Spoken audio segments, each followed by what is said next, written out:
Hello and welcome to another useless review. In this video, we are going to take a look at Codex Tyranids. Big thank you to Games Workshop for sending me a copy of this codex to review.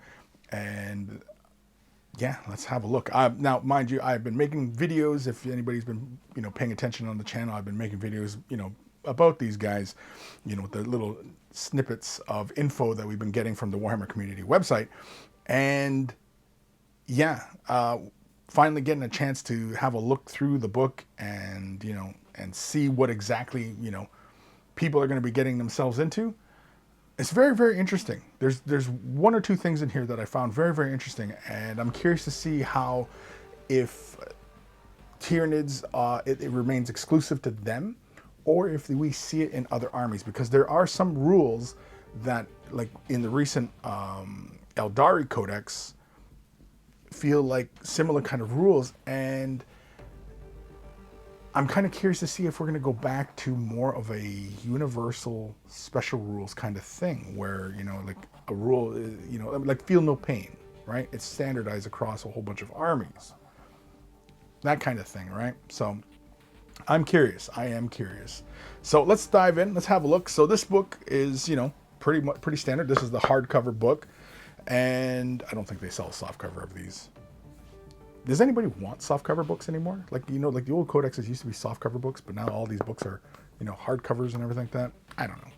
Anyway, typical of codexes, really nice thick paper. Tyranids. Table of contents is the introduction, Tyranids, the Great Devourer, First Contact, High Fleets, the Shadow and the Warp, First Tyrannic War, Invasion Swarms, the Living Arsenal, Second Tyrannic War. Oh geez, I'm just reading off all the things here. I don't want to go through all of the contents here. Then of course, you hit page 36, and it gets into the showcase. Then by page 48, we get the rules. And of course, the rules are combat patrol, battle forge rules, detachment abilities, high fleets, and there's a lot of high fleets, infinite biomorphologies, stratagems, and adaptive physiologies. That's a fun one. And then of course, the army rules, warlord traits, hive mind discipline, relics, match play rules, chapter approved rules in the book, crusade rules, of course, so we can play crusades and play some narrative fun. Datasheets lists off a whole whack ton of data sheets for all these creatures in here. War gear points, and then of course the rules reference at the end. So, yes, introduction. Welcome to the Tome of Ineffable? Horror Ineffable. I don't even know what that word means. Ineffable. Horrors that is Codex Tyranids. What follows is an account of this most alien and inimical of races, from the Tyranids' nature and the ways of war to tales of bloody encounters with the ravenous swarms and descriptions of their myriad monstrous bioforms. Read on to learn more of the hive mind and its numberless hungering brood. Very, very cool. So, right off the hop, tons of great artwork. Man, the Great Devourer, First Contact. It's like what, Planet Tyran or something like that. Yeah, the Death of Tyran. That's why they're called Tyranids, right? Tyran. Anyway, that was the connection I always made. Shadow and the Warp. Yeah, like a lot of this stuff, I'm sure that, some of the lore surrounding these guys since their, first release. Well, they've been around since Rogue Trader, really, but they got a codex in second edition and, so on and so forth. And they've always been a fixture of Warhammer 40,000. But yeah, it's really, really interesting. And, by the time it rolled around to, I think, third edition, we were starting to get like an idea that obviously these high fleets were coming in, and then they were coming in this way to the galaxy, right? If you're imagining like the plane of the galaxy like this, they were coming in this way to the galaxy. And then I guess the Tyranids, of course, because they're always evolving, they change direction and circumvent the rest of the galaxy and start coming up pretty much everywhere in the galaxy. Really, really interesting stuff. The invasion swarms gives you the living arsenal, which is, background on the predatory projectiles, flesh hooks, devour, flesh bore, spine fists, Barbed Strangler, Venom Cannons, and the Impaler Cannon. Tyranids are always fun. Close Combat, Scything Talons, Bone Swords, Rending Claws, Bone Mace, and Spore Mines. Yeah, the second Tyranid War. Tyranid War? I always like these ones where it feels like it's more like a report. Like, you know, it's a filed report that's lost to the bureaucracy of Warhammer, of the Imperium. It's kind of fun. The third Tyranid War? Jeez Louise. Is every time that they just invade, we're just going to call it the third, fourth, fifth, you know? At what point do you just say, you know what, these guys are just constantly attacking us? High Fleet Gorgon, High Fleet Jormungandr. Please, somebody help me say this word. High Fleet Kronos, High Fleet Hydra. Now these names I'm not familiar with. Now I don't play Tyranids, and I haven't played them since 3rd edition. And yeah, those names, those high fleet names are news to me. High Fleet Tiamat, High Fleet Ouroboros. Yeah, it gives you all the breakdown. Then of course they start getting into the color patterns, and I actually really like High Fleet Jormungandr. I know the way it's a J, but I mean it's like like, you know. So I don't know. Anyway, the color scheme is kind of like how I used to paint my Tyranids. Because the way I used to do my Tyranids was inspired by Starship Troopers, with the warrior bugs, right? With the black and yellow and a little bit of red. And yeah, and I'm pretty sure way back in the day, like I had gotten rid of the models, and yeah, it was mostly just a yellow carapace, black, you know, body, and then red weapons like the scything talons and the claws and, you know, stuff like that. Those would all get colored red. But yeah. Really, really cool. Our friend, the Parasite of Mortrex. It's a really, really interesting book. Lots and lots of pretty pictures. It feels like a lot of the focus does get onto big beasties, but then again, I guess the big, the little swarms of dudes. I mean, it feels like, you know, Tyranid should be a good mix of that, right? By about page 48, we are into the rules. Of course, we got Battle Forge rules, Army rules, Match Play rules, Crusade rules, Datasheets, War Gear points, and rules reference. And yeah. Detachment abilities. We've had plenty of looks at the Hyper-adaptations. I think those are really, really cool. Of course, there are some that are rare organisms. Spore seeding. Living artillery units can be included in the Hive Tendril detachment without preventing other units in that detachment from gaining High Fleet adaptation. Living artillery units never gain a High Fleet adaptation. Living artillery units can be included in your army without preventing other friendly Hive Tendril units from benefiting from their Hive Fleet's Hyper adaptation. That's interesting. And so the High Fleet adaptations, of course, it's the keyword High Fleet. So if it's Jormungandr, Ouroboros, Kraken, whatever, right? Psychic powers, bio artifact relics, and then stratagems. And then, of course, we get into the High Fleets, Behemoth. Man, I mean, the big adaptive one is they can reroll charge rules for units from your army with this adaptation.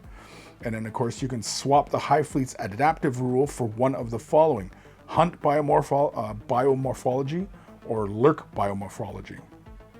That's pretty darn cool. And of course, it gets into detail about the Biomorphologies. Kraken. The adaptive is each time a unit with this adaptation advances, it is not affected by opportunistic advanced stratagem or bounding advanced stratagem. Do not make an advance roll. Instead, until the end of the phase, add D3 plus 3 inches to the move characteristic of models in that unit. Oof. That's a pretty big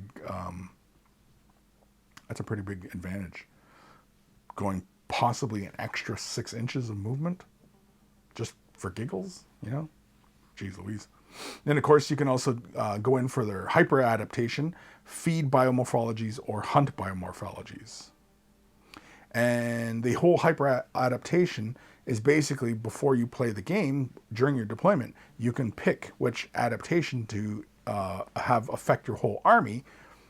So if you're facing Space Marines, well, you can adjust to this. If you're facing Eldar, you can adjust to this. If you're facing other Tyranids, you can adjust to it. You know what I mean? Like, it gives you some flexibility, and I think that's really, really, really interesting mechanic as far as the game's concerned, because typically it is just, make your army list, show up, and now either you know who you're playing, or if it's kind of like, match play setting or pick up and play type setting where you just bring an army and face whatever, right? Whereas with the Tyranids, this gives you a little bit of flexibility as far as how you want your army to behave on the table. And I think that's really, really interesting. And I'm wondering if this is something that's going to stay exclusively with Tyranids, or is this something that other armies will see it like a version of, right? It's interesting. I think it's very interesting. High Fleet Leviathan, their adaptive is each time a unit with this adaptation is selected to shoot or fight, you can reroll one hit roll while resolving that unit's attacks. That's handy. And the Hyper-adaptation is feed or hunt. Biomorphologies. And of course, like with each of the fleets, I mean, there's additional rules, there's a stratagem, and there's a psychic power, and there's all sorts of stuff. It's kind of like what we see in Eldari Codex, where obviously your fleet rules and everything like that, right? Craft roll rules and what have you. High Fleet Gorgon, their adaptive. Each time a unit with this adaptation is selected to shoot or fight, you can reroll a wound roll while resolving that unit's attack. That's pretty cool. Their hyper adaptation is feed or lurk, which is pretty cool. Jormungandr, their adaptive is each time this adaptation is targeted by a blast wet rule, have the number of models in that unit rounding up when determining how many attacks are made with that weapon. That's pretty handy. It's like, representing the fact they're a little harder to just kind of catch, right? Because it's supposed to be like they're burrowing into the ground or whatever, right? So that's really interesting. Their hyper adaptation is hunt or lurk. There's tons of high fleets here. This is all just high fleets I'm talking about here. Chronos, adaptive is each time a model with this adaptation makes a ranged attack that targets a unit within half range, improve the armor penetration characteristic of that attack by 1. That's pretty handy. And of course, their hyper is feed or lurk.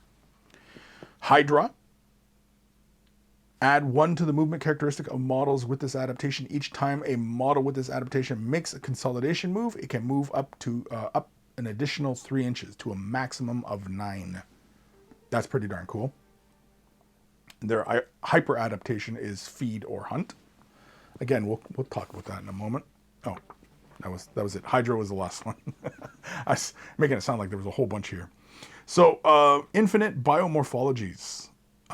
Basically, if your chosen Hive Fleet does not have an associated Hive Fleet adaptation, you must instead create your own Hive Fleet adaptation. You do this by either selecting the Splinter Hive Fleet adaptation or by selecting 2 biomorphologies from the list shown opposite. Due to the drive towards biodiversity within the Hive Fleets, when selecting these, the following rules apply. So if you're not going to go with the standard Hive Fleets and you want to make up your own Hive Fleet, which you're more than welcome to do, right? Boom, you got to follow these kinds of rules so that you don't get into too many wild shenanigans as far as finding combinations that are kind of broke or whatever. Anybody gaming this stuff, come on. So the rules are 2 biomorphologies must be selected from separate lists. You must choose one of these biomorphologies to be the adaptive element in your Hive Fleet's adaptation. It is this which can be swapped out at the start of the battle using the hyper-adaptation rule. At the start of the battle, if you use the hyper-adaptation rule to change the adaptive element of your Hive Fleet's adaptation, then you must select one of the biomorphologies from the 3rd remaining list that was not used when initially creating your Hive Fleet's adaptation to swap it for. Pretty darn cool.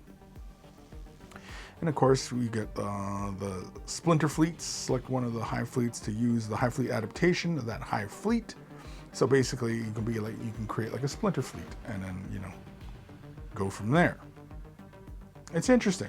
The biomorphologies. Hunt biomorphology has different rule sets. So, for example, in Hunt, Heightened reflex. There are 5? Yeah, 5. Adrenalized onslaught, heightened reflexes, augmented ferocity, synaptic goading, and ambush predators. So ambush predators, units with this adaptation are eligible to perform heroic interventions as if they were a character unit. Should I read that one again? Units with this adaptation are eligible to perform heroic interventions as if they were a character unit. That's pretty darn good. I mean, I don't know how else to describe that. I mean, being able to move, a unit in the hero phase or heroic intervention, right? That's pretty darn cool. Lurk has exoskeletal reinforcement, naturalized camouflage, territorial instincts, unfeeling resilience, and synaptic ganglia. Unfeeling resistance. For example, models with an adaptation whose characteristics can change as they suffer damage are considered to have double the number of wounds remaining for the purposes of determining what those characteristics are. Pretty darn handy, especially for like the big bugs, right? Feed has stabilizing membranes, exoskeletal stabilization, wreathed in shadow, relentless hunger, and unstoppable swarm. Relentless hunger. Each time a unit with this adaptation fails a charge, it can make a normal move up to 3 inches. So that's not bad. That's not bad at all. Stratagems. Oof, man. Lots of stratagems. The little blue ones here, what are they? Battle tactic stratagems. Scorch bugs, voracious appetite, adrenal surge, reinforced hive node, observer organism, indomitable ferocity. What's indomitable ferocity? Use this stratagem in any phase when a hive tendril monster unit from your army is selected as a target of an attack until the end of the phase. Each time an attack is made against the unit, an unmodified roll of 1 to 3 for that attack fails, irrespective of any abilities the weapon or model making the attack may have. That's pretty darn cool. That makes them pretty darn tough. Then there's Epic Deed Stratagems, Power of the Hive Mind, Death Frenzy, Pheromone Trail, Synaptic Channeling, Synaptic Legacy, Trampling Charge, and Enfolding Strike. I want to read what Trampling Charge is. So it's an Epic Deed Stratagem. Use this stratagem in your charge phase when the Hive Tendril monster model from your army finishes the charge move. Select one enemy unit within the engagement range of that monster and roll a d6. If that monster model has the Horn Chitin keyword on, if it has that Horn Chitin keyword on a 2 to 4, the enemy unit suffers 3 mortal wounds. On a 5+, that unit suffers d3 plus 3 mortal wounds. Oof. That is dangerous. The other part is, if that monster model does not have Horn Chitin keyword, on a 2 to 4, the enemy unit suffers d3 mortal wounds, and on a 5, the enemy unit suffers 3 mortal wounds. That's pretty darn good. A 1 in 3 chance of just straight up causing 3 wounds on a unit. That's pretty darn handy. Requisition stratagems, rarefied enhancements, Hive Predator, strategic ploy stratagem, subterranean assault, rapid regeneration, invisible hunter, overrun, shard lure, endless swarm, instinctive rampage, bounding advance, encircle the prey, spore clouds, toxic entanglement. Oof. Spore clouds. What's spore clouds? It's 1 command point. Use this stratagem in your movement phase when a Sporecaster unit from your army is selected to remain stationary. Until the start of your next command phase, add 6 inches to the range of that unit's aura abilities. That's actually kind of handy. Adding 6 inches to the aura of some things? Yeah, that's stuff's kind of scary. I've looked through this book a few times now, and it's like every time I read, I catch something else, and it's like, I don't want to face bugs. I don't want to deal with bugs. War gear stratagem: impaling hooks, psychotropic venom, acidic torrent, corrosive viscera, blinding venom, and pathogenic slime. Then, of course, the adaptive physiologies, which are, if your army is battle forged and includes any hive tendril detachments, then when you're mustering your army, you can upgrade a monster model in your army, excluding character or titanic models, by giving them adaptive physiology from those presented here. And of course, it gives you the names and the points values for them. Dermic symbiosis, enraged reserves, hardened biology, cognitive sensora, predator instincts, synaptic enhancement, voracious ammunition, and whipcoil reflexes. I like the whipcoil reflexes. This one's fun. Each time an enemy unit within engagement range of this model is selected to fall back, roll a d6 on a 2+, that enemy unit suffers d3 mortal wounds. It's kind of like the old rule of when you were breaking away from combat, your opponent got a free strike on you. It's kind of like that, and I think that's really, really cool. And makes breaking off from these guys, like for example, like from my perspective as an Eldar player, Wraithguard and Wraith Blades. You're stuck in against this thing. You want to break off so you can get more shots in on it or something like that, right? And as you break off from it, bang, you take D3 mortal wounds. It's like, oh my gosh. It's like, oh man. Warlord traits, alien cunning, heightened senses, synaptic linchpin, direct guidance, synaptic tendrils, adaptive biology. Man. So adaptive biology, each time the warlord would lose a wound, roll d6 on a 5+, that wound is not lost. Feel no pain, right? Hive mind disciplines, psychic powers, catalyst, the horror, neuroparasite, neuroparasite, onslaught, paroxysm, and then psychic scream.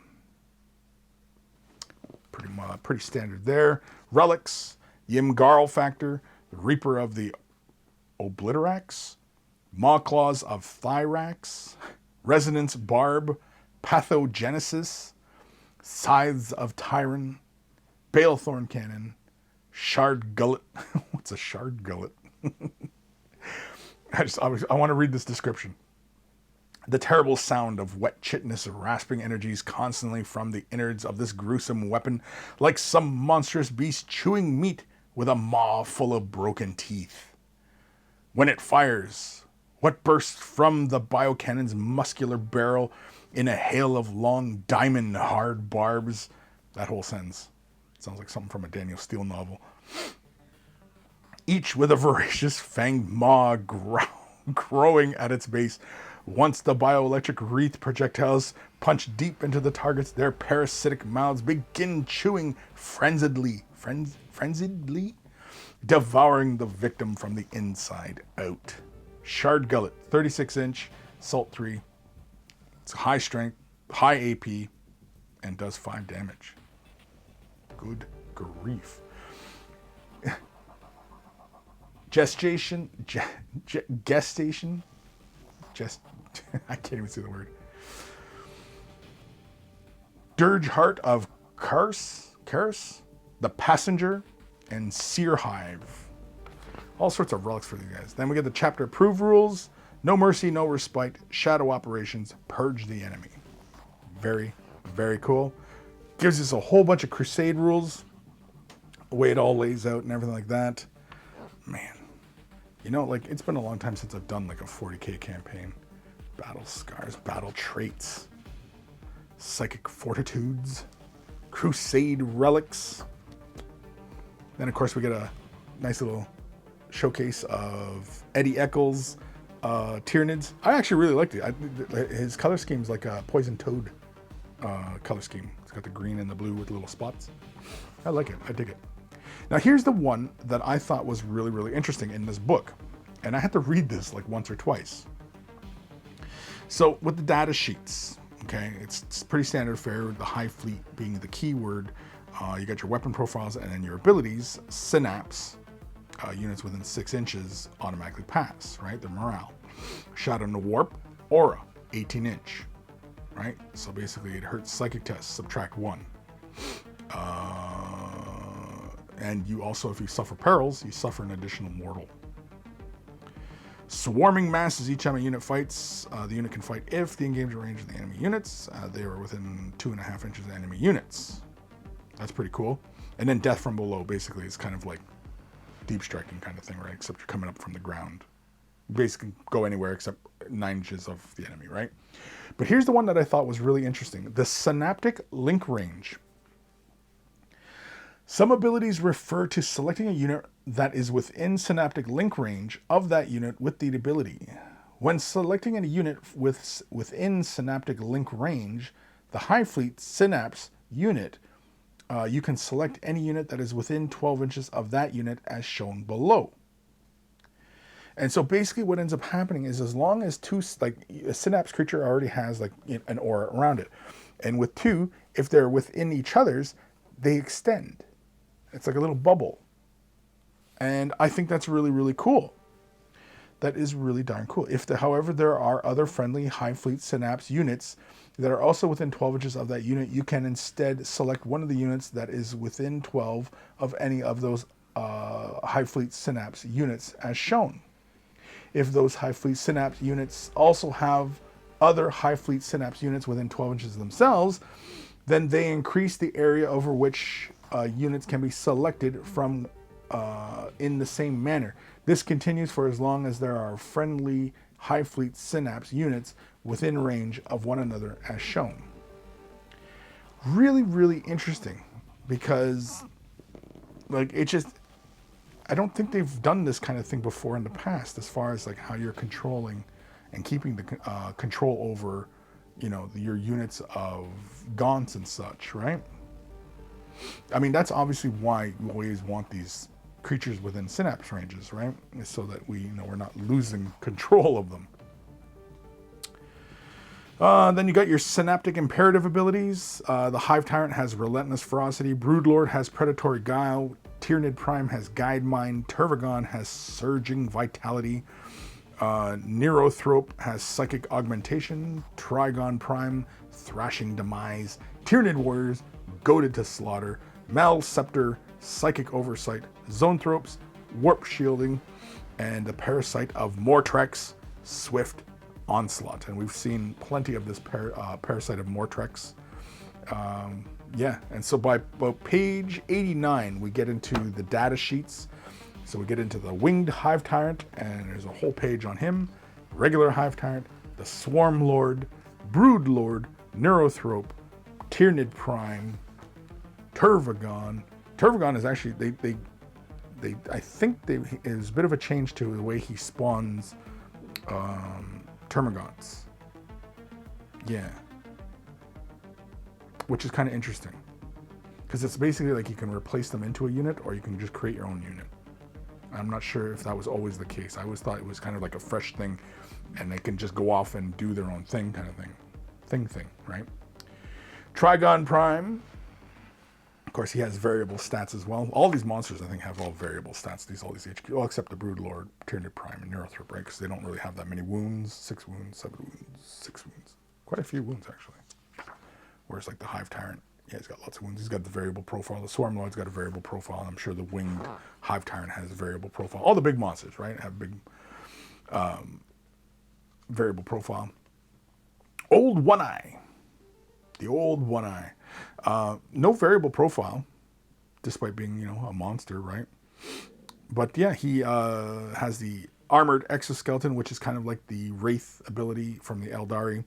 Berserk Rampage. What does Berserk Rampage get you?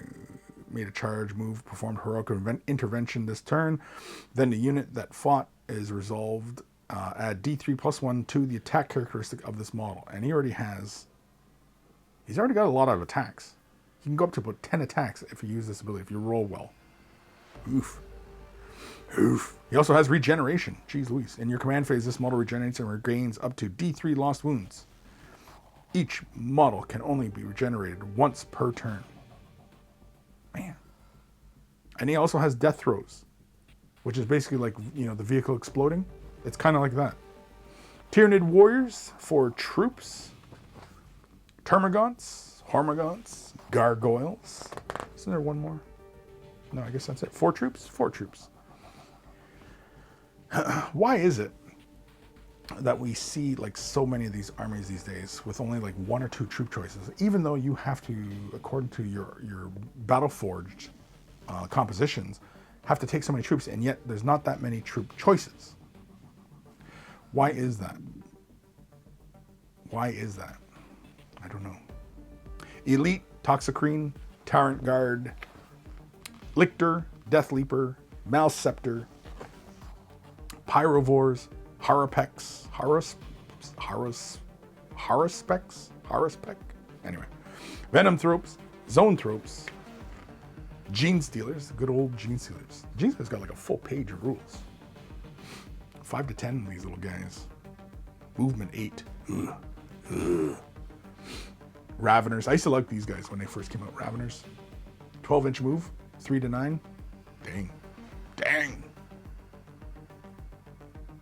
Dang. Ripper Swarms. Ripper Swarms are... Oh, sorry. Raveners and Ripper Swarms are fast. Ripper Swarms are fast?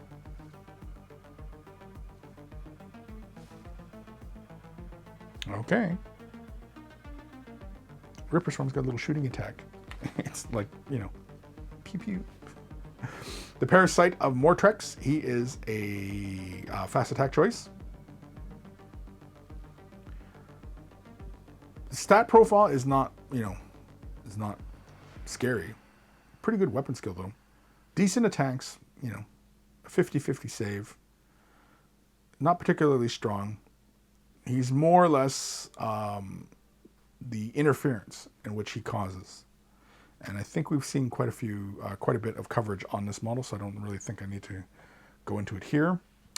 And a Moloch is also a fast attack choice as well.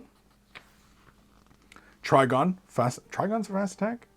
He only moves 10. That's not that fast. And he's got a variable profile. That's not fast. Muciloid, Spores, and then Spore Mines. Those are all fast.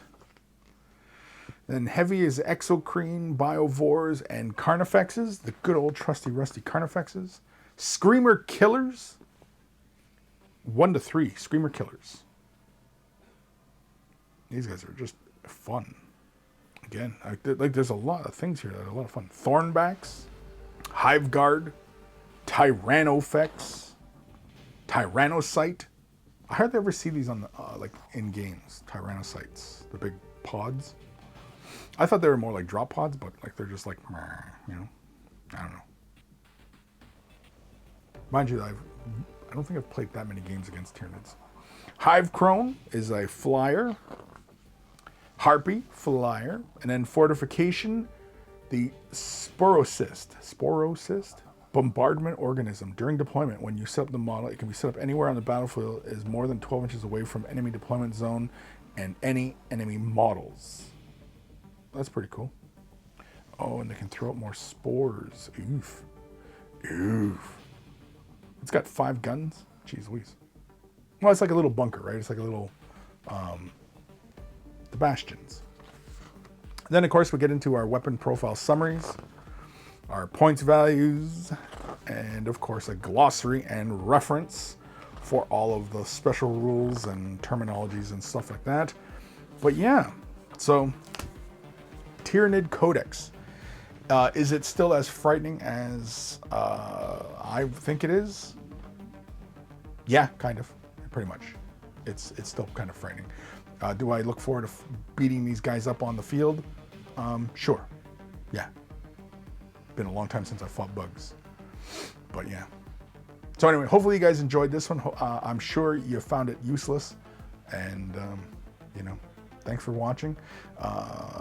Big thank you to my patrons. Without their support, these videos would not be possible. If you're considering Patreon support, click the link in the description below. There are various tiers of support, and a huge thank you to everybody who does. Thank you to my patrons for their continued support, and a big thank you to all my new patrons.